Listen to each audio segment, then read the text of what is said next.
அது சொல்லுகிற விதத்தை வைத்து பல அர்த்தங்களை நாங்கள் எடுத்துக்கொள்ளலாம்.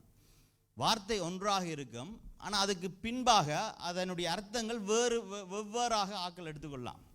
இப்போது ஒரு உதாரணத்துக்கு ஒரு வார்த்தையை நான் சொல்லுகிறேன் என்று சொன்னால், ஒருவர் ஒரு விதமாகவும் இன்னொருவர் அதே வார்த்தையை இன்னொரு விதமாகவும் எடுத்துக்கொள்ளலாம். ஏண்டா வார்த்தைகளில் சாக்காசிசம் எல்லாம் இருக்கு இல்லையா? உதாரணத்துக்கு நான் சொல்லுகின்றேன், முடிந்தது என்று நான் சொல்லுகின்றேன்.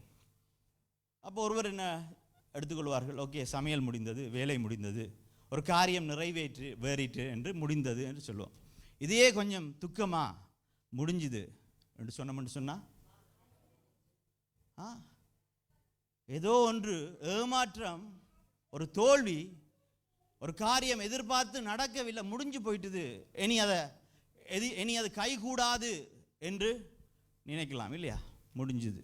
இதே கொஞ்சம் கோபமாக முடிஞ்சுது என்று சொன்னோம்டா அதுக்கு இன்னொரு அர்த்தம் இருக்கு. யாரோ நம்மளோட சோழியை முடிச்சிட்டாங்கன்றும் அர்த்தம் இருக்கு. பாருங்க, ஒரு முடிஞ்சுது என்ற வார்த்தையில 3 விதமான அர்த்தங்கள் இருக்கின்றது. ஏன்னா இதை நான் சொல்றேன்னு சொன்னா, யோவான் 19வது அதிகாரத்திலே 30வது வசனம் சொல்கிறது, இயேசு காடியை வாங்கின பின்பு முடிந்தது என்று சொல்லி தலையை சாய்த்து ஆவியை ஒப்பு கொடுத்தார். அவர் அங்கே சிலுவையிலே இருந்து முடிந்தது என்று சொல்லுகின்றார். அங்கே சீஷர்கள் இருக்கின்றார்கள், ஜனங்கள் இருக்கின்றார்கள். சத்துருவாகிய சாத்தான் மேலிருந்து எல்லாவற்றையும் கவனித்துக் கொண்டிருக்கின்றான். அவன் தான் போட்ட திட்டம் நிறைவேறுமா என்று நினைத்து கொண்டிருக்கின்றான். நான் யோசிச்சு பார்த்தேன், அப்போ அந்த நேரத்தில் ஆண்டவர் முடிந்தது என்று சொல்லும் பொழுது ஒவ்வொருவருக்கும் ஒவ்வொரு விதமாக அந்த காட்சி இருந்திருக்கும். ஏனென்றால் ஆண்டவர் அந்த இடத்திலே ரத்தம் சிந்தி அவருடைய தசைகள் எல்லாம் பிற்கப்பட்டு சிலுவையிலே தொங்கிக் கொண்டு அவர் சொல்லுகிறார் முடிந்தது என்று சொல்லி. அப்ப சீஷர்கள் எல்லாரும் யோசிச்சிருப்பாங்க, உங்களுடைய வாழ்க்கை முடிஞ்சுது, இவரோடு என்னுடைய வாழ்க்கையில 3 வருஷத்தை இவரோடு கழித்தோம், எங்களுக்கு இனி எதிர்காலம் இல்லை, முடிஞ்சுது என்று சீஷர்கள் எடுத்துக்கொண்டிருக்கலாம். ஜனங்கள், அந்த சூழல் இருந்த ஜனங்கள், அவருடைய அற்புதங்கள் எல்லாம் பார்த்த ஜனங்கள், அட அற்புதமெல்லாம் செய்த இயேசு இப்படி சிலுவையில் முடிஞ்சுது என்று சொல்லி அவருடைய வரலாறே முடிஞ்சு போயிட்டுது, இயேசுவே நீ இல்லை என்று அவர்கள் அந்த அர்த்தத்தை எடுத்துக்கொண்டிருக்கலாம். மேலிருந்த சத்துருவாகிய சாத்தான் பார்த்து சிரித்து முடிஞ்சது என்று சொல்லி ஆண்டவர் சொல்லும் பொழுது அவன் யோசிச்சிருக்கலாம், நான் சோழியை முடிச்சிட்டேன் என்று ஆண்டவர் சொல்லுகிறார் என்று நினைச்சிருக்கலாம். ஆனால் உண்மையாகவே இயேசு அந்த சிலுவையில் தன்னுடைய ஆவியை ஒப்பு கொடுப்பதற்கு முன்பாக முடிந்தது என்று சொன்னது அவர் தேவனுடைய சித்தத்தை, தேவனுடைய திட்டத்தை செய்து முடித்தார் என்பதற்கு அர்த்தம். அவர் முடிந்தது என்று சொன்னது மனித குலத்துக்கும் தேவனுக்குமான பாதையை, வழியை அவர் உண்டாக்கி முடித்து விட்டார் என்று அந்த இடத்திலே அவர் முடிந்தது என்று சொன்னார். மனித குலத்தின் பாவங்களை மன்னித்து பாவ நிவாரண பலியாக அவர் செலுத்தி முடித்தார் என்று சொல்லி அந்த இடத்திலே முடிந்தது என்று அவர் சொன்னார். அவர் சொன்ன முடிந்தது வெற்றியின் முழக்கம். அவர் சொன்ன முடிந்தது தோல்வியின் அழுகுரல் அல்ல, ஏமாற்றத்தின் கூக்குரல் அல்ல, அது வெற்றியின் முழக்கம். அவர் முடிந்தது என்று சொன்ன பொழுது மனித குலத்துக்கு இன்னொரு புது வாழ்வை அவர் உருவாக்கி விட்டு சென்று இருக்கின்றார். இன்றைய நாளில் நாங்கள் பார்க்க போகிற காரியமும் கூட முடிந்தது. அவர் சொன்ன அந்த கடைசி வார்த்தையிலே தேவன் முடிந்தது என்று சொன்ன பொழுது என்ன காரியங்களை முடிந்தது என்று அவர் அர்த்தத்திலே சொன்னார் என்பதை நாங்கள் பார்க்க போகின்றோம். நாங்கள் திருப்பிக் கொள்ளுவோம். யோவான் 4ஆம் அதிகாரத்திலே 34வது வசனம். யோவான் 4:34. இந்த மைக்கை ஆன் பண்ணலாமா? இயேசு அவர்களை நோக்கி, நான் என்னை அனுப்பினவருடைய சித்தத்தின்படி செய்து அவருடைய கிரியையை முடிப்பதே என்னுடைய போஜனமாய் இருக்கிறது என்று சொல்லுகின்றார். அப்ப இயேசு கிறிஸ்து அந்த இடத்துல இந்த உலகத்துக்கு வந்ததற்கு காரணம் என்ன என்று சொல்லுகிறார்? தேவனுடைய சித்தத்தின்படி செய்கிறது தான் அவருடைய போஜனமாக இருக்கிறதா. போஜனம் என்பது என்னது? உணவு. உணவு எங்களுக்கு அத்தியாவசியம் இல்லையா? உணவு எங்களுக்கு அத்தியாவசிய ஒரு பொருளாக இருக்கின்றது. அந்த உணவு நாங்கள் உட்கொள்ளும் பொழுது எங்களுடைய உடலுக்கு என்னது? ஒரு பலம் பெறுகின்றது. அது ஒரு அத்தியாவசிய. எப்படி உணவு மனிதர்களுக்கு அத்தியாவசியமோ, தேவன் இயேசு சொல்லுகின்றார், தேவனுடைய சித்தம் செய்வதுதான் எனக்கு போஜனமாக இருக்கிறது, அதுதான் எனக்கு அத்தியாவசியமாக இருக்கிறது என்று சொல்லினார். அதை அவர் சொன்னது மட்டுமல்ல, அவர் செய்து சிலுவையிலே முடித்தார். தேவன் போட்ட திட்டத்தை அவர் முடித்து ஒரு நல்ல ஒரு ஊழியக்காரனாக, நல்ல ஒரு மகனாக தன்னுடைய மிஷன், அவருடைய பணி முடிக்கப்பட்டது என்று சொன்னதுதான் முடிந்தது என்று சொன்ன வார்த்தை. அப்ப முதலாவது அதனுடைய அர்த்தம் என்ன என்று நாங்கள் பார்த்தோம் என்று சொன்னால், தேவன் கொடுத்த பணியை இயேசு நிறைவேற்றி முடித்தார். நிறைவேற்றி முடித்தார். நிறைவேற்றுதல் என்று சொல்லும் பொழுது அதை அரை குறையாக அவர் முடிக்கவில்லை. தேவனுடைய பணி எப்படி கொடுக்கப்பட்டதோ அந்த பணியை, அந்த திட்டத்தை அவர் முழுமையாக அவர் செய்து முடித்து நிறைவேற்றினவராகவே இருக்கின்றார். இப்போ ஒரு ஆர்கிடெக்ட் ஒரு பிளான் கொடுப்பாங்க இல்லையா, அதை யார்கிட்ட கொடுப்பாங்க? பில்டர்கிட்ட கொடுப்பாங்க. அப்போ அந்த பில்டர் என்ன செய்யணும்? அந்த பிளானை அதை கட்டி முடிக்க வேண்டும். ஒரு நல்ல பில்டர் யார்? அந்த பிளானை, அதில் இருக்கிற பிளானில் இருக்கிற எல்லா காரியங்களையும் அழகாக அதில் போடப்பட்டிருக்கின்ற கணக்குகளின் படி, போடப்பட்டிருக்கிற மெஷர்மெண்ட்ஸின் படி சரியாக கட்டி முடிக்கிறது தான் என்னது? ஒரு நல்ல பில்டர். அதே போல தேவன் போட்டு கொடுத்த பிளானை முழுமையாக அவர் செய்து நிறைவேற்றி முடித்து விட்டு அவர் சிலுவையிலே மரிக்கும் பொழுது சொன்னார், முடிந்தது என்று சொல்லி. ஆமாம், அவர் தேவனுடைய பணியை செய்து முடிந்தவராக இருந்தாரா. லூக்கா 18வது அதிகாரத்தில் 31வது வசனத்தை நாங்கள் வாசிப்போம். பின்பு அவர் 12 தம்மிடத்தில் அழைத்து, இதோ எருசலேமுக்கு போகிறோம், மனுஷகுமாரனை குறித்து தீர்க்கதரிசிகளால் எழுதப்பட்டவைகள் எல்லாம் நிறைவேறும். அங்கே ஆண்டவர் சொல்லுகிறார், 12 கூப்பிட்டு தம்மிடத்தில் அழைத்து, இதோ எருசலேமுக்கு போகின்றோம். எங்க?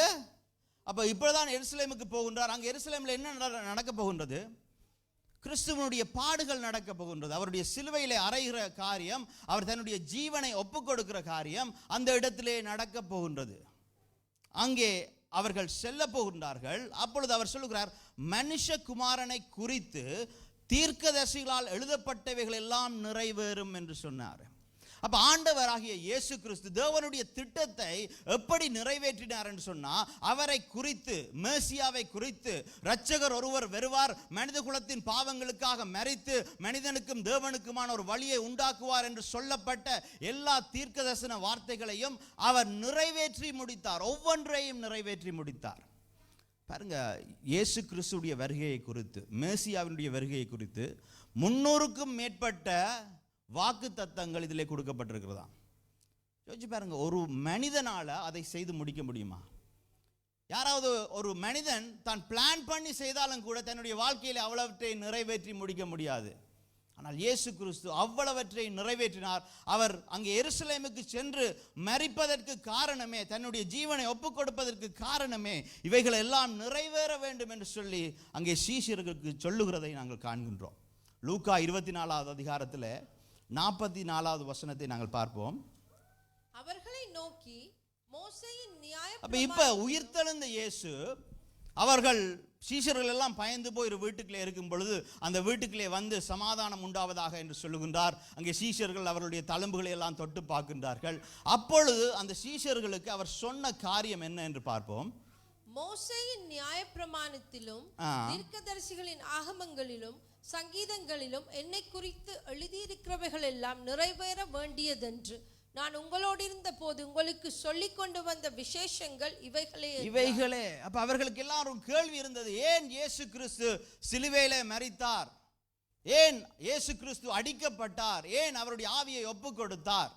அங்கே அவர் இயேசு கிறிஸ்து தோல்வி அடைந்தாரா, அவர் மரித்தாரா என்ற இந்த கேள்விகளுக்கு எல்லாம் ஆண்டவர் சொன்ன காரியம் இவைகள் எல்லாம் ஏற்கனவே இந்த தீர்க்கதரிசன புஸ்தகத்திலே எழுதப்பட்டிருக்கின்றது. உலகத்தின் பாவங்களை சுமந்து தீர்க்கின்ற ஆட்டுக்குட்டியாக இயேசு கிறிஸ்து மரிக்க வேண்டியதாக இருந்தது. அதை நான் செய்து முடித்தேன். பாருங்க, எங்க எழுதியிருக்கிறதா? சங்கீதங்களிலும் எழுதியிருக்கின்றது என்று வேதம் சொல்லுகிறது. இப்ப சில வாக்கு தத்தங்களை நாங்கள் பார்த்து, எப்படி பழைய காலத்தில் இந்த வேதத்தில் கொடுக்கப்பட்ட தீர்க்கதரிசன வசனங்கள் எப்படி நிறைவேறப்பட்டது என்பதை பார்ப்போம். சங்கீதம் 22வது அதிகாரத்தை நாங்கள் எடுத்துக்கொண்டோம் என்று சொன்னால், நீங்கள் வீட்டில் சென்று முழுமையாக வாசியுங்கள். அதில் அநேக காரியங்கள் கிறிஸ்துவினுடைய பாடு, கிறிஸ்துவனுடைய மரணத்தை குறித்து தீர்க்க தரிசனமாக சங்கீதக்காரன் பாடி இருக்கின்றான். அதை சாதாரணமாக நாங்கள் வாசிக்கும் பொழுது சில காரியங்கள் அதில் எங்களுக்கு விடுபட்டு போகின்றது. ஆனால் இங்கே நாங்கள் அதை துல்லியமாக நாங்கள் பார்ப்போம். சங்கீதம் 22 முதலாவது வசனத்தை நாங்கள் பார்ப்போம். என் தேவனே, என் தேவனே, ஏன் என்னை கைவிட்டீர்? என் தேவனே, என் தேவனே, ஏன் என்னை கைவிட்டீர்? எனக்கு உதவி செய்யாமலும் நான் கதறி சொல்லும் வார்த்தைகளை கேளாமலும் ஏன் தூரமாய் போனீர் என்று இங்கே சங்கீதக்காரன் பாடுகின்றான். இங்கே பாடப்பட்ட இந்த தீர்க்கதரிசன பாடல் மத்தேயு 27வது அதிகாரத்திலே நாங்கள் பார்க்கின்றோம். இயேசு கிறிஸ்து சிலுவையிலே தொங்கும் பொழுது, அங்கே காரிருள் சூழும் பொழுது, மனித குலத்தின் பாவங்கள் எல்லாம் இயேசு கிறிஸ்துவின் மேல் விழும் பொழுது, அந்த இடத்திலே தேவன் மனித குலத்தின் பாவங்கள் அவர் மேல் விழுந்தபடினாலே தன்னுடைய முகத்தை திருப்பிக் கொள்கின்றார். அப்படி திருப்பிக் கொண்ட பொழுது ஆண்டவர் ஏலி ஏலி சபத்கானி, ஏன் தேவனே தேவனே ஏன் என்னை கைவிட்டீர் என்று கதறுகிறதை நாங்கள் காண்கின்றோம். பாருங்க, அப்ப இந்த தீர்க்கதரிசன வசனம் சங்கீதக்காரன் பாடியது அங்கே சிலுவையிலே நிறைவேறியது. ஏன் நான் சொல்லுகிறேன் என்று சொன்னால், ஆண்டவர் அந்த சிலுவை பயணத்திலே அவர் செய்து முடித்த திட்டத்திலே ஒவ்வொரு காரியத்தையும் அவர் நிறைவேற்றி முடித்தவராக இருக்கின்றார். நாங்கள் சென்ற வாரத்தில் நாங்கள் பார்த்திருந்தோம், 3 காரியம் பார்த்திருந்தோம் இல்லையா? சிநேகிதனுடைய துரோகம், சீஷனுடைய மறுதளிப்பு, சொந்த ஜனத்தினுடைய நிராகரிப்பு. அதோடு கூட நாங்கள் பார்த்தோம் என்று சொன்னால் நல்ல தகப்பன் உடைய கைவிடுதலையும் காண்கின்றோம். ஏன் நல்ல தகப்பனாகிய தேவன் இயேசுவை அந்த இடத்திலே கைவிட்டார்? ஏன் இயேசு தேவனே தேவனே ஏன் என்னை கைவிட்டீர் என்று கதறினார்? எங்களுடைய பாவங்களை அவர் சிலுவையிலே சுமந்ததின் பிரகாரமாகத்தான். அப்ப சங்கீதக்காரன்ல சொல்லப்பட்ட வசனங்களை இயேசு அங்கே சிலுவையிலே நிறைவேற்றி முடித்தார். சங்கீதம் 22ல 18வது வசனத்தை நாங்கள் வாசிப்போம். என் வஸ்திரங்களை தங்களுக்குள்ளே பங்கிட்டு என் உடையின் பேரில் சீட்டு போடுகிறார்கள். என் வஸ்திரங்களை தங்களுக்குள்ளே பங்கிட்டு என் உடையின் பேரில் சீட்டு போடுகிறார்கள். யோவான் 19வது அதிகாரத்தில் 23, 24வது வசனங்களை நாங்கள் பார்த்தோம் என்று சொன்னால், இயேசு கிறிஸ்துவினுடைய வஸ்திரங்கள் அந்த இடத்திலே பங்கிட்டு அங்கே துண்டு போட்டு சீட்டு போட்டு அங்கே சேவகர்கள் பங்கிடுகிறதை நாங்கள் பார்க்கின்றோம். பாருங்க, இவைகள் எல்லாம் முன்பாக 1000 வருஷங்களுக்கு முன்பாக சொல்லப்பட்ட தீர்க்க தரிசனங்களை இயேசு சிலுவையிலே நிறைவேற்றி முடித்தார். அதில் ஒன்று கூட அவர் நிறைவேற்றாமல் போனதில்லை. சங்கீதம் 22வது அதே அதிகாரத்தில் 16வது வசனத்தை நாங்கள் வாசிப்போம். நாய்கள் என்னை சூழ்ந்திருக்கிறது, பொல்லாதவர்களின் கூட்டம் என்னை வளைந்து கொண்டது. பொல்லாதவர்களின் கூட்டம் என்னை வளைத்து கொண்டது. சிலுவையில அவரை சுற்றி பொல்லாதவர்களின் கூட்டம் வளைத்து கொண்டது. என் கைகளையும் என் கால்களையும் உருவ குத்தினார்கள். இயேசு கிறிஸ்துவுடைய கைகளிலேயும் கால்களிலேயும் அடிக்கப்பட்ட அந்த கூர்மையான ஆணி முன்பாகவே சங்கீதக்காரனாலே தீர்க்க தரிசனமாக பாடப்பட்டு இருக்கின்றதை நாங்கள் காண்கின்றோம். அப்ப ஆண்டவர் ஒவ்வொரு வாக்குத்தத்தத்தையும் ஒவ்வொரு தீர்க்க தரிசனத்தையும் அங்கே அவர் நிறைவேற்றி முடித்தார்.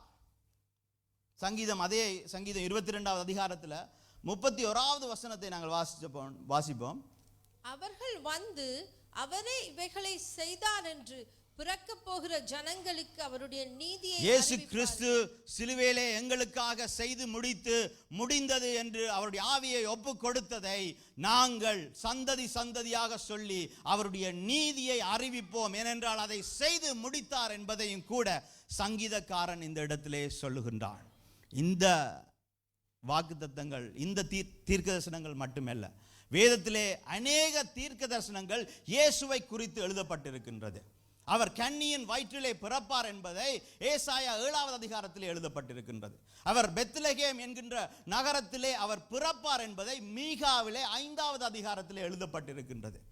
அவர் தாவீதினுடைய வம்சத்திலே பிறப்பார் என்பதை எரேமியா 23வது அதிகாரத்தில் எழுதப்பட்டிருக்கின்றது. பாருங்க, ஒவ்வொரு காரியமும் ஏற்கனவே எழுதப்பட்டு இருக்கின்றதாக இருக்கின்றது.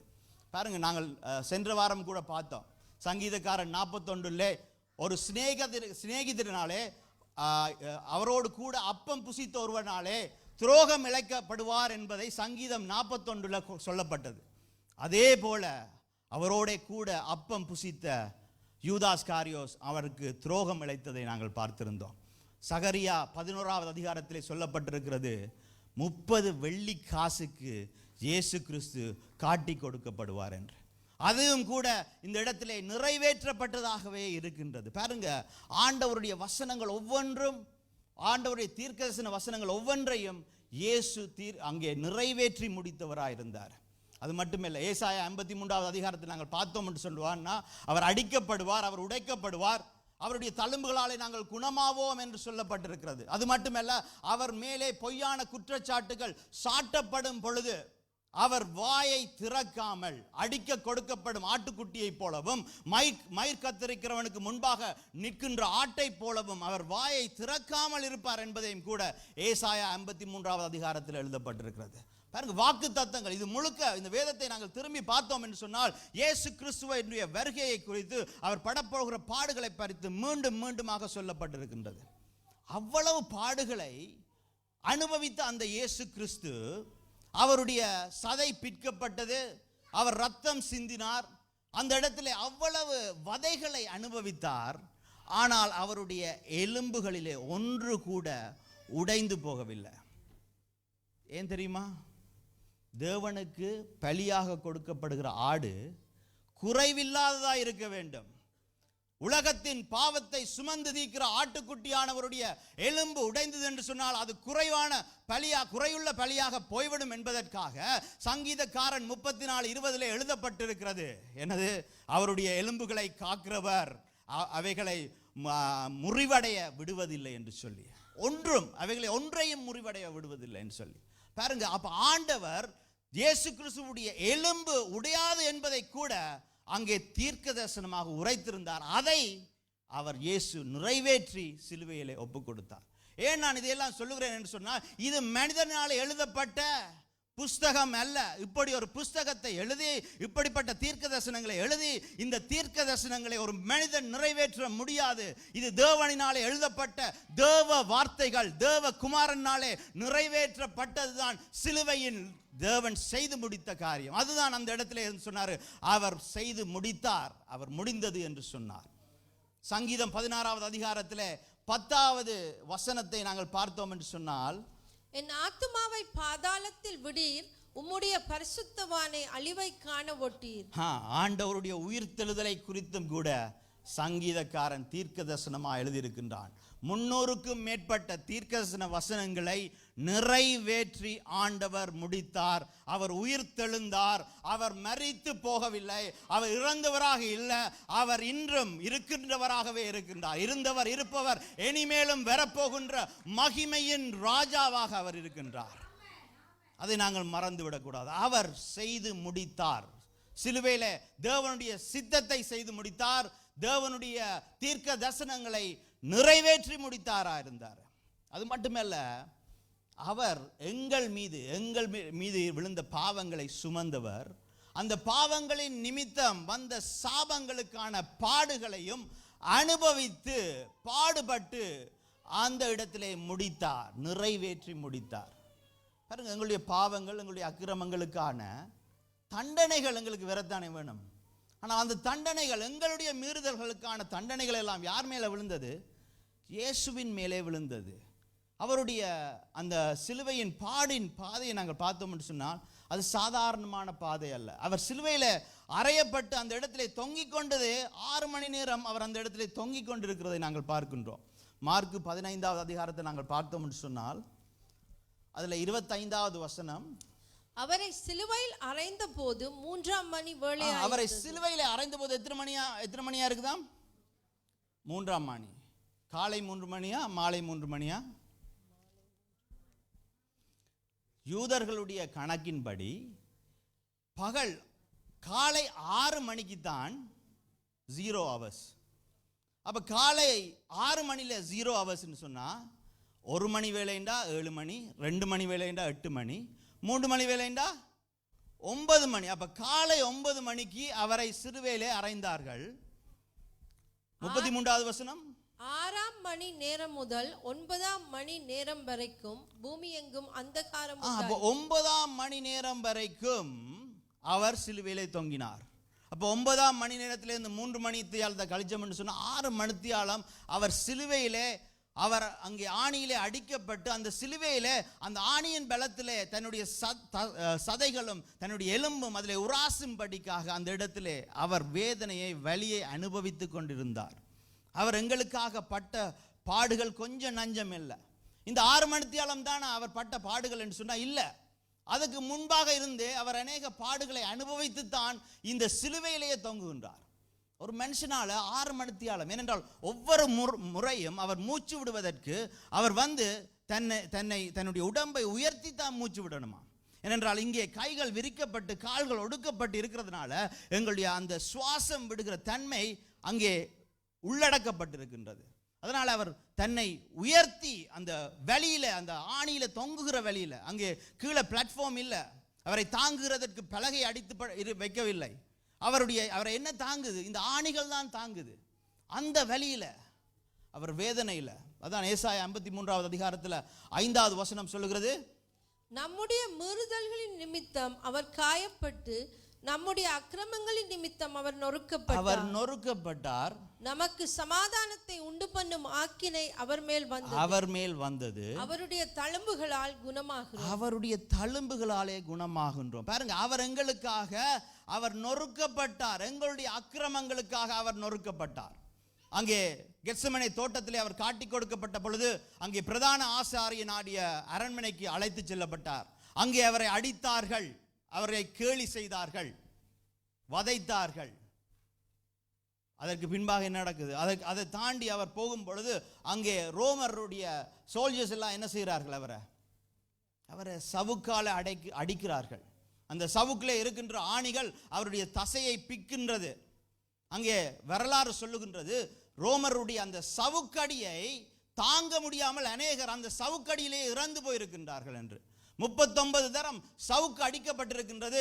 அவருடைய முதுகு உளப்பட்டது போல மாறி இருக்கின்றது.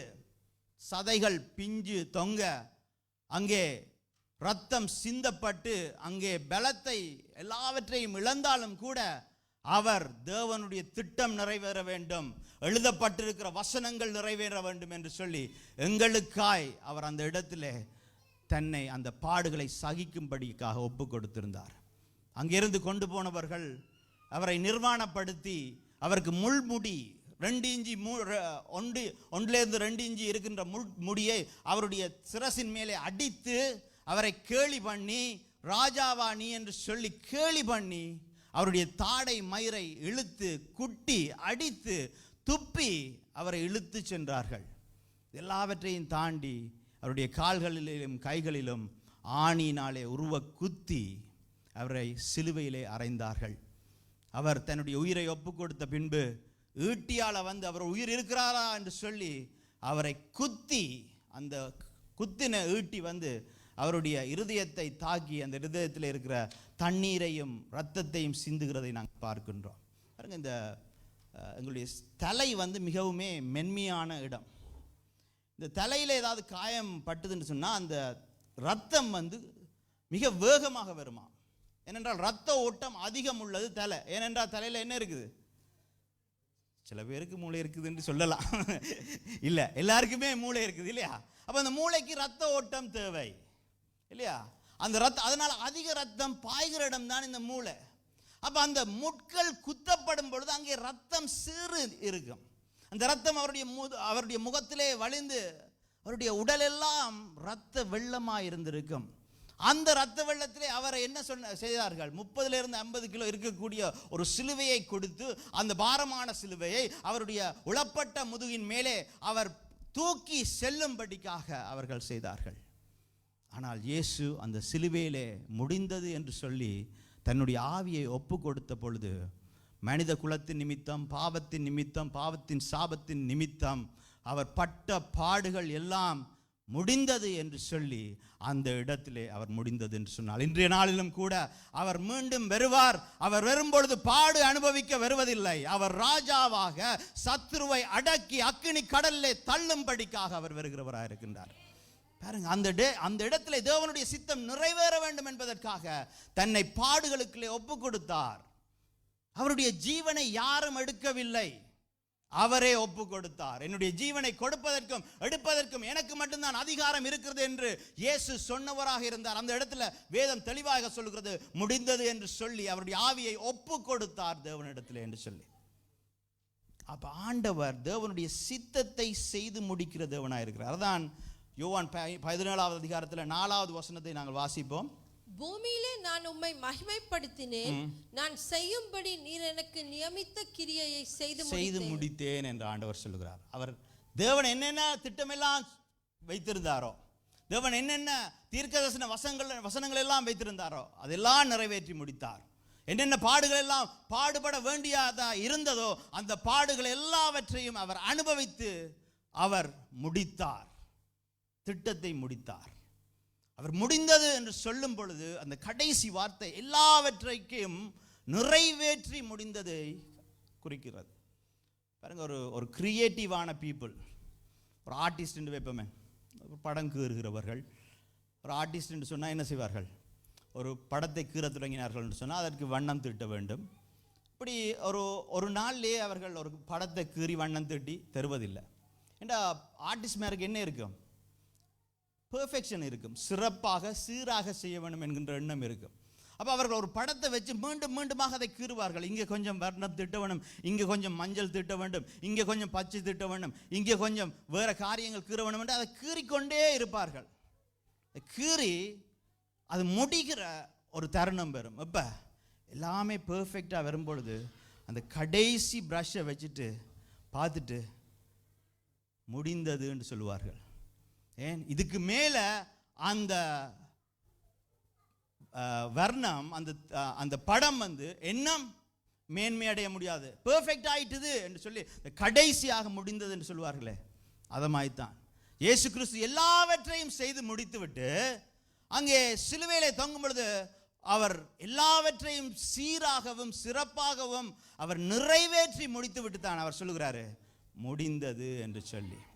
அவர் செய்து விட்டு போன, எங்களுக்காக செய்து விட்ட கிரியை எவ்வளவு பெரிதாக இருக்கின்றது. அவர் தேவனுடைய கிரியையை செய்ய வந்தார், தேவனுடைய வசனத்தை எங்களுக்கு அறிவிக்க வந்தார். மனம் திரும்புங்கள் என்று சொன்னார். அவர் மனிதர்களை பார்த்து மனதிறங்கி அவர்களை சுகப்படுத்தி நற்கிரியைகளை செய்கிறவராக இருந்தார். எல்லாவற்றுக்கும் மேலாக எங்களுடைய பாவங்களை தீர்க்கின்ற பாவ நிவாரணமாக அவர் தன்னை ஒப்பு கொடுத்து அவர் முடிந்தது என்று தேவனுடைய சித்தத்தை முடித்து கொண்டார். எபிரேயர் 10வது அதிகாரத்தில் நாங்கள் பார்க்கின்றோம், 10வது வசனத்திலிருந்து நாங்கள் வாசிப்போம். இயேசு கிறிஸ்துவினுடைய சரீரம் ஒரே தரம் பலியிடப்பட்டதினாலே அந்த சித்தத்தின்படி நாம் பரிசுத்தமாக்கப்பட்டிருக்கிறோம்.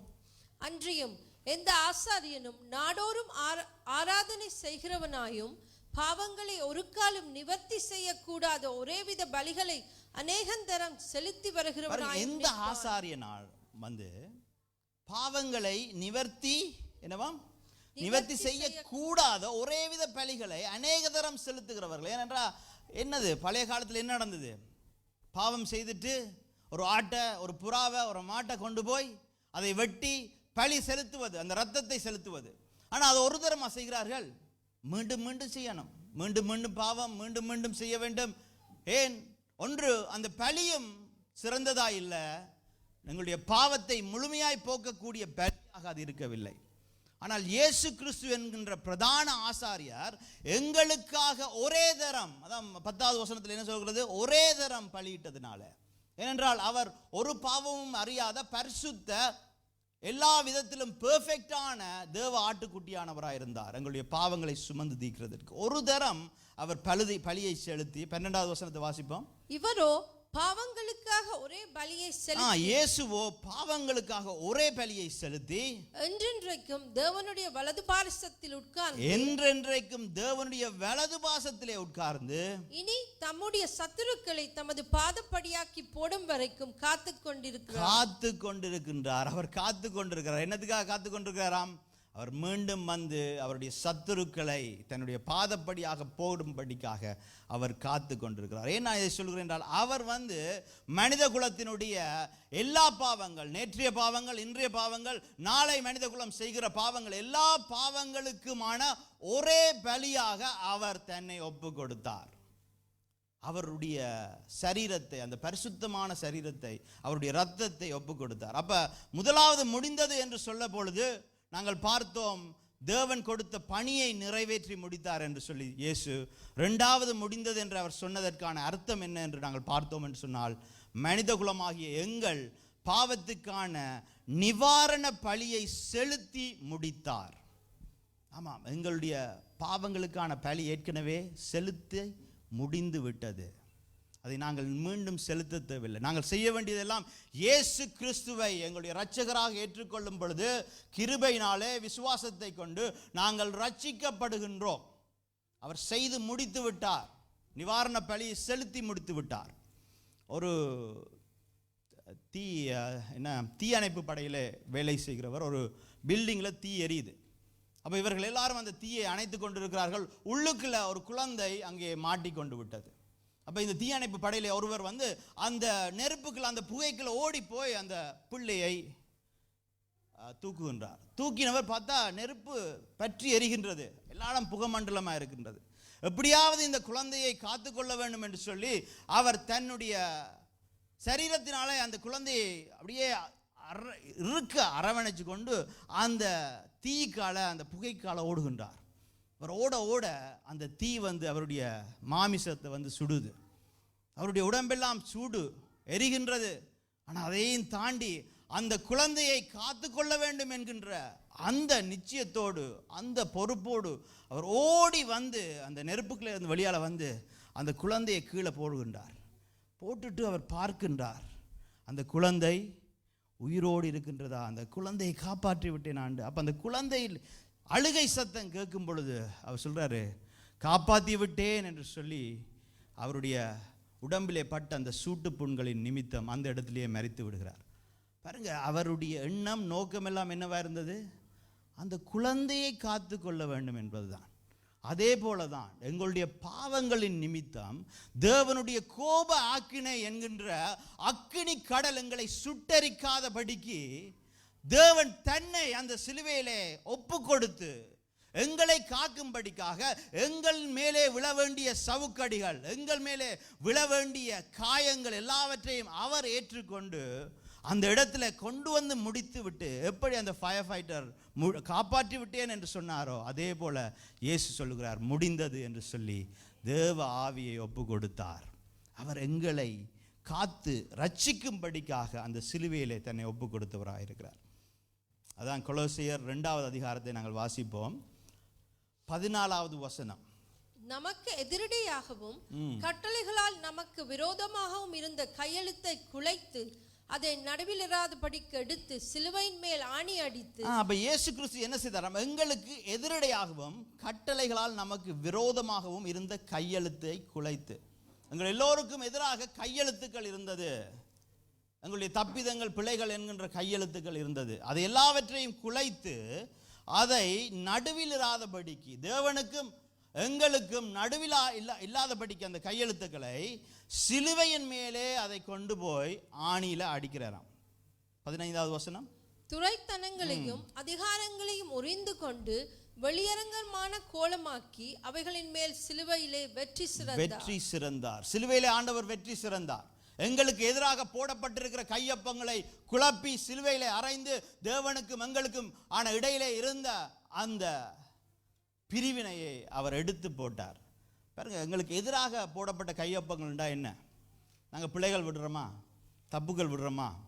அது நாங்கள் பிழைகள் விடும்பொழுது, அந்த தப்பிதங்கள் விடும்பொழுது, நாங்கள் பாவங்கள் செய்யும் பொழுது அவைகளெல்லாம் எங்களுக்கு எதிராக போடுகிற கையொப்பங்கள். இந்த பாவத்துக்கான இந்த தண்டனை நாங்கள் அனுபவிக்க வேண்டும். இந்த பாவத்தின் நிமித்தம் நாங்கள் பரலோகம் செல்ல முடியாமல் அங்கே நரகம் என்கின்ற அக்கினி கடலில் தள்ளப்பட வேண்டும் என்பதுதான் எங்களுக்கு எதிராக போடப்பட்ட அந்த கையொப்பம். இங்கே எல்லாருமே யாராவது இந்த மொபைல் ஃபோன் பிளானில் எடுக்க போயிருக்கிறீங்களா? கடைக்கு டெலிஸ்டா ஆப்டஸுக்கு போயிருப்போம் தானே. இப்போ பிளானுக்கு ஒரு ஃபோன் எடுக்க போகிறோம். அப்படி ஒரு கார் ஒன்று எடுக்க போகிறீங்கன்னு வைங்களேன், புது கார். பிளானுக்கு போடும்பொழுது அவங்க என்ன செய்வாங்க? கிரெடிட் செக் பண்ணுவாங்க. நீங்கள் எப்படிப்பட்ட ஆளுன்றதை கிரெடிட் செக் பண்ணுவாங்க. நீங்கள் இதுவரையும் நீங்கள் யார்கிட்டையெல்லாம் கடன் வேண்டியிருக்கிறீங்க, அந்த கடனையெல்லாம் நீங்கள் கொடுத்துருக்கிறீர்களா என்பதை கிரெடிட் செக் பண்ணுவாங்க. அப்போ நாங்கள் யார்கிட்டையாவது கடன் வேண்டி எங்கேயாவது ஒரு ஃபோனை வேண்டி அந்த ஃபோனை காசை கட்டாமல், இல்லாவிட்ட எங்கேயாவது ஒரு காரை எடுத்து அந்த கார் காசை கட்டாட்டி என்ன செய்யும்? இந்த கிரெடிட் செக்கில் எங்களோட பேருக்கு கீழே அது வரும். சுஜீந்திரன் சிவலிங்கம் என்பவர் கார் காசு கட்டாமல் ஏமாற்றி விட்டார். $20,000 கட்டை இருக்குது. ஃபோன் காசு கட்டாமல் ஏமாற்றி விட்டார். $1000 கட்டை இருக்கின்றது. இதெல்லாம் என்னது? எங்களுக்கு எதிராக இது. அப்போ இந்த கையொப்பத்தை எப்படி அழிக்கிறது? இப்போ நான் ஒரு வீடு பண்ணுறதுக்கு போகிறேன், ஆனால் இதெல்லாம் எனக்கு எதிராக இருக்குது. இப்போ நான் என்ன செய்யணும்? நான் அவங்களுக்கு கோல் அடித்து நான் இதெல்லாம் பே பண்ணுறேன் என்று சொல்லணும் இல்லையா? பே பண்ணால் தானே அது இல்லாமல் போகும். ஆனால் நாங்கள் தேவனுக்கு எதிராக செய்த பாவங்களுடைய பரிகாரம், அதனுடைய விலை, அந்த விலைக்கிரயத்தை கொடுக்க எங்களினாலே முடியாது. ஏன்? அந்த விலைக்கிரயம் யாரால் கொடுக்க முடியதா இருந்தது? இயேசுவால் மட்டும்தான் கொடுக்க முடியதா இருந்தது. ஏனென்றால் இயேசு ஒருவர் தான் எந்த பாவமே செய்யாமல் பரிசுத்த வாழ்வு வாழ்ந்து தன்னை ஒப்பு கொடுத்தவர். நாங்கள் எல்லோரும், மனித குலம் எல்லோருமே, எங்களுக்குள்ள பாவம் இல்லை என்று சொல்ல மாட்டோம், நாங்கள் பொய் சொல்லுகிறவர்களாக இருக்கின்றோம். எல்லோருமே பாவம் செய்து தேவ மகிமை அற்றவர்களாகவே இருக்கின்றோம். அப்போ ஆண்டவர் இயேசு கிறிஸ்து எங்களுக்கு எதிராக போட்ட இந்த கிரெடிட் செக்கில் போட்ட மாதிரி, சுஜீந்திரன் இந்த பாவம் செய்திருக்கிறாரு, கிரேஸ் இந்த பாவம் செய்திருக்கிறாரு, சுகி இந்த பாவம் செய்திருக்கிறாரு, சசி அதை விட பெரிய பாவம் செய்திருக்கிறாரு, எல்லாம் எழுதி போட்ட இந்த பாவங்கள் எல்லாவற்றையும் அவர் என்ன இவர்களால் பே பண்ண முடியாது, நான் இவைகளை செலுத்தி முடிக்கிறேன் என்று சொல்லி அவர் செலுத்தி முடித்தார். அதன் நிமித்தம் அவைகள் செலுத்தி முடித்தா என்ன செய்வாங்க? கிரெடிட் இங்கத்திய கிரெடிட் செக்கில் என்ன செய்வாங்கடா? பெய்ட் இன் ஃபுல் என்று போடுவாங்க. இவர் $20,000 கட்ட வேண்டி இருந்தது, இவர் கட்டாமல் ஏமாற்றி இருந்தார், ஆனால் இப்போ பெய்ட் இன் ஃபுல். ஆனால் இயேசு கிறிஸ்து கட்டி முடித்தது மட்டுமல்ல, அதை முழுவதுமாக அழித்து போட்டு விட்டார். அப்போ எங்களுடைய ரெக்கார்டை எடுத்து பார்த்தா இப்படி ஒரு பரிசுத்தவான் இந்த உலகத்தில் வாழ்றானான்ற மாதிரி இருக்கும். உங்களை பற்றி தான் சொல்கிறேன். ஏனென்றால் அவருடைய ரத்தம் அவற்றை எல்லாவற்றையும் கழுவி எங்களை நீதிமான்களாக பரிசுத்தர்களாக மாற்றிவிட்டது. இன்று நாள் யார் யாரெல்லாம் எங்களுடைய பாவங்களை அவரிடத்தில் அறிக்கை எடுக்கிறோமோ, எங்களுடைய பாவங்கள் மன்னிக்கிறதற்கு அவர் உண்மையுள்ளவராக இருக்கின்றார், அவர் நீதி உள்ளவராக இருக்கின்றார். எப்ப இயேசு கிறிஸ்து என்னுடைய பாவங்களுக்காக மரித்தார், அவருடைய இரத்தத்தினாலே நான் கழுவப்படுகிறேன் என்று அவரை என்னுடைய இரட்சகராக நாங்கள் ஏற்றுக்கொள்கிறோமோ, அவரை ஆண்டவராக ஏற்றுக்கொள்கிற அந்த தருணம் அவருடைய இரத்தம் எங்களுடைய பாவங்களை கழுவுகின்றது. எங்களுக்கு எதிராக போட்ட கையொப்பங்கள் எல்லாவற்றையும் சிலுவையிலே அவர் ஆணி அடித்து அவர் சத்துருவின் துரைத்தனங்களை உரிந்து கொண்டு வெளியரங்க கோலமாக்கி அவைகளின் மேலே சிலுவையிலே வெற்றி சிறந்தார். மார்க்கு 15வது அதிகாரத்தில் நாங்கள் பார்க்கின்றோம், 37வது வசனம். இயேசு மகா சத்தமாய் கூப்பிட்டு ஜீவனை விட்டார். அவர் என்ன கூப்பிட்டு ஜீவனை விட்டார் என்பது எங்களுக்கு தெரியும். என்ன கூப்பிட்டு ஜீவனை விட்டார்? முடிந்தது என்று கூப்பிட்டு ஜீவனை விட்டார். அப்பொழுது தேவாலயத்தின் திரைச்சீலை மேல் தொடங்கி கீழ் வரைக்கும் இரண்டாக கிழிந்தது. தேவாலயத்தின் திரைச்சீலை மேல் தொடங்கி கீழ் வரைக்கும் இரண்டாக கிழிந்தது. அவருக்கு எதிரே நின்ற 100க்கு அதிபதி அவர் இப்படி கூப்பிட்டு ஜீவனை விட்டதை கண்டபோது மெய்யாகவே இந்த மனுஷன் தேவனுடைய குமாரன் என்றான்.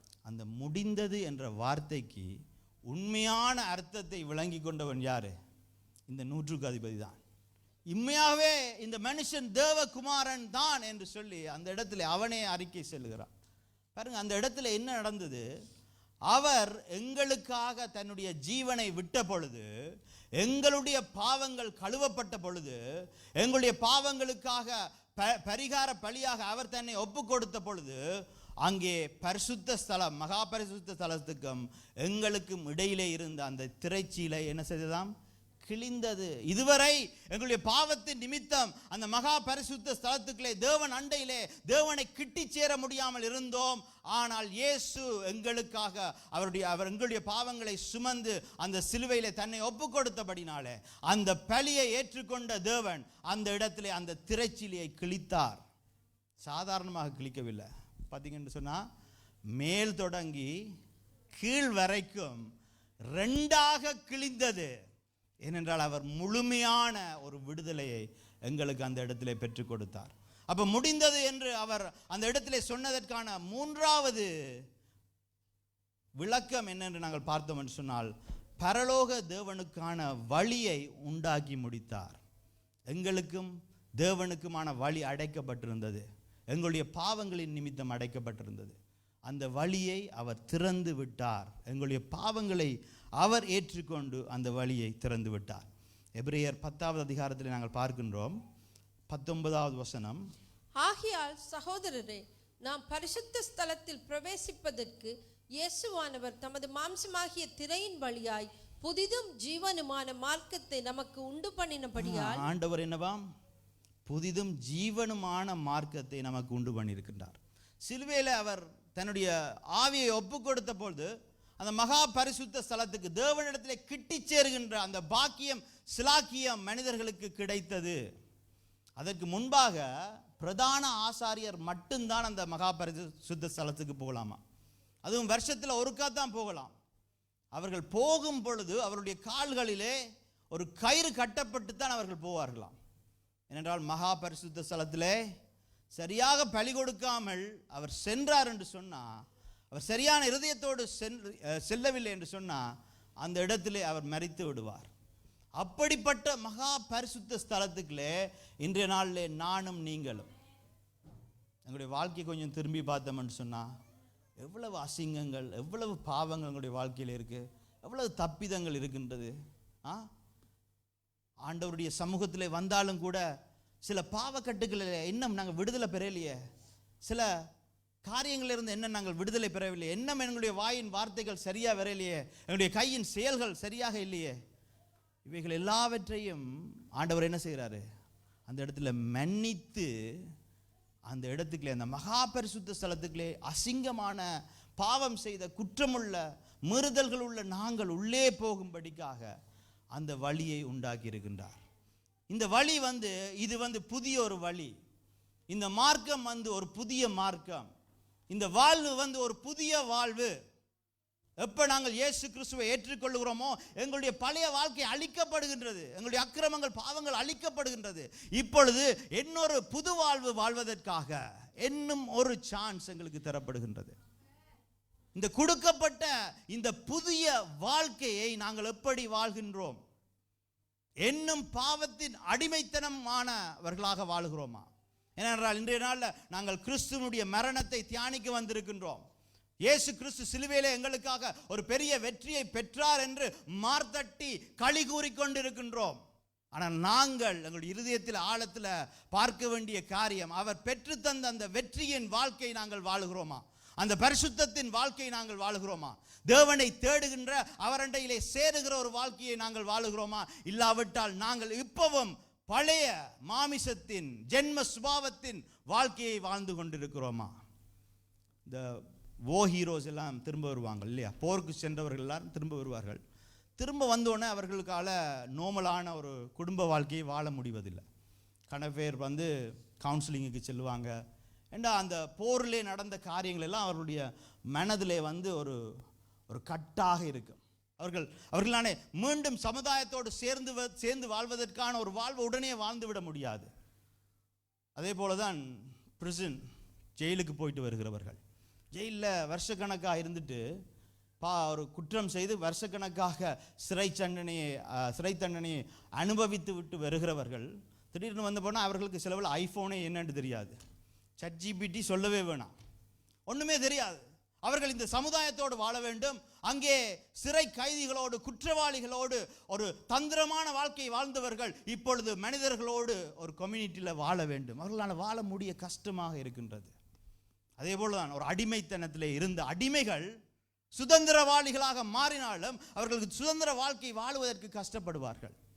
அதே போலதான் நாங்களும் பாவத்துக்கு அடிமையாக இருந்த அடிமைகள் இயேசுவிடத்திலே வந்த பொழுது அந்த அடிமைத்தனத்தை எடுத்து சுதந்திரவாளிகளாய் எங்களை மாற்றி தேவனுடைய பிள்ளைகளாய் மாற்றி இருக்கின்றார். நாங்கள் பழையபடி அந்த வாழ்வு வாழக்கூடாது.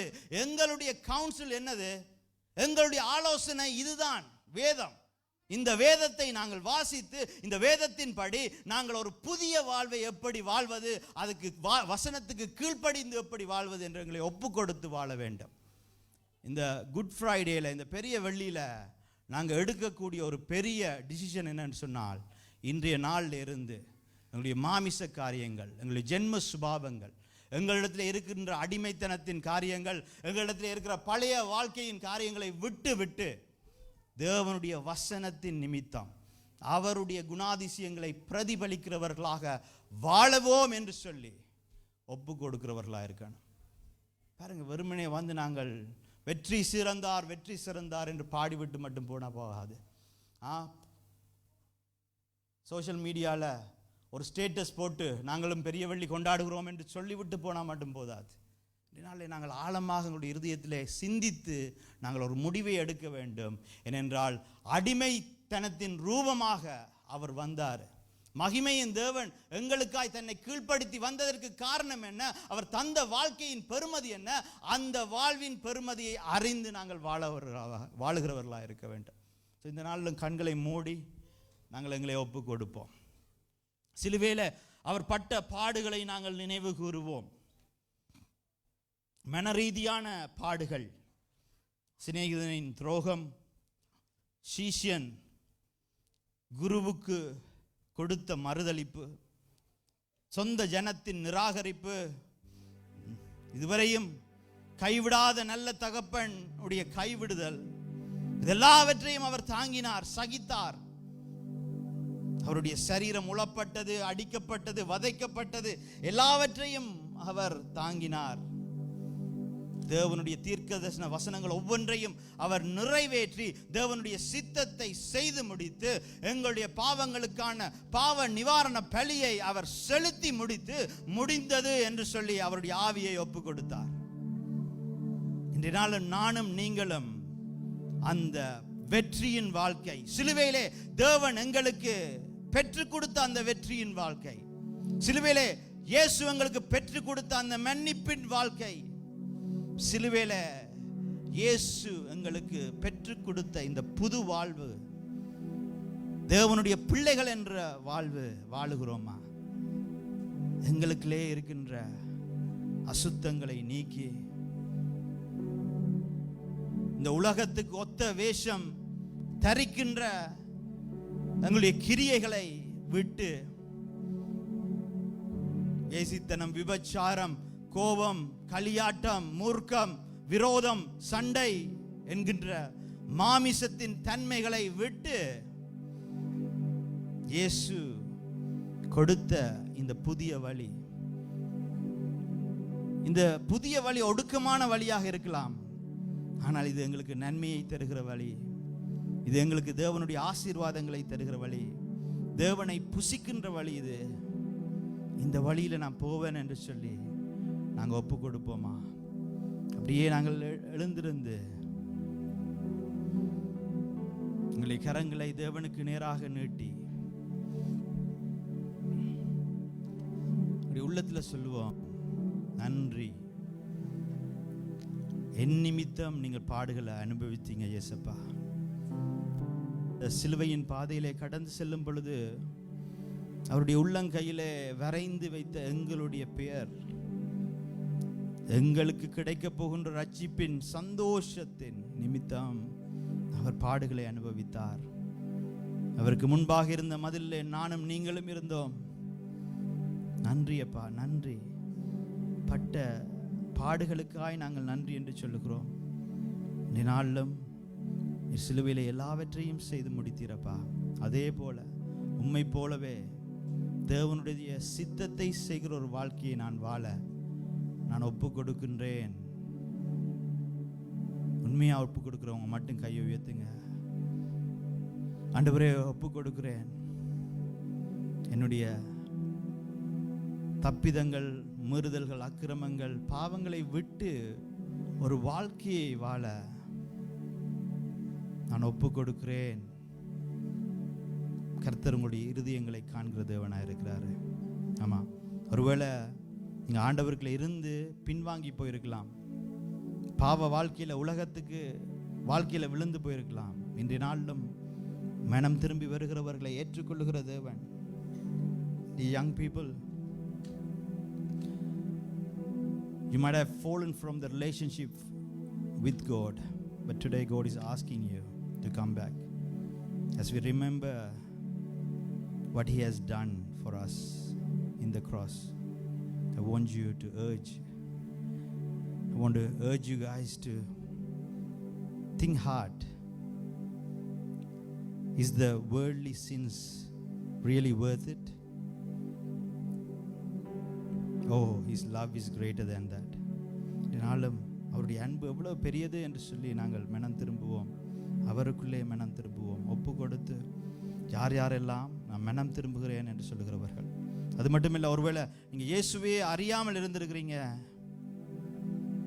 அறிந்தும் அறியாதவர்கள் போல நடந்து கொண்டிருக்கிறீங்க, இன்றைய நாளிலும் அவருடைய சிலுவையின் வெற்றியை நானும் புசிக்க வேண்டும், அந்த வாழ்க்கையை, புது வாழ்க்கையை எனக்கும் பெற வேண்டும் என்று நீங்கள் நினைத்தீங்கன்னு சொன்னால், நீங்கள் செய்ய வேண்டியதெல்லாம், இயேசுவே என்னுடைய வாழ்க்கையில் வாரும், என்னுடைய இரட்சகரும் ஆண்டவரும் நீரே என்று சொல்லும்போது அவர் எங்களுக்கு ஒரு புது வாழ்வை தருகின்றார். கண்களை மூடி இருக்கிற நேரத்திலும் யார் யாரெல்லாம் மனம் திரும்புகிறீர்களோ, யார் யாரெல்லாம் ஒப்பு கொடுக்குறீங்களோ, கரங்களை உயர்த்தியோ சொல்லுவோம்,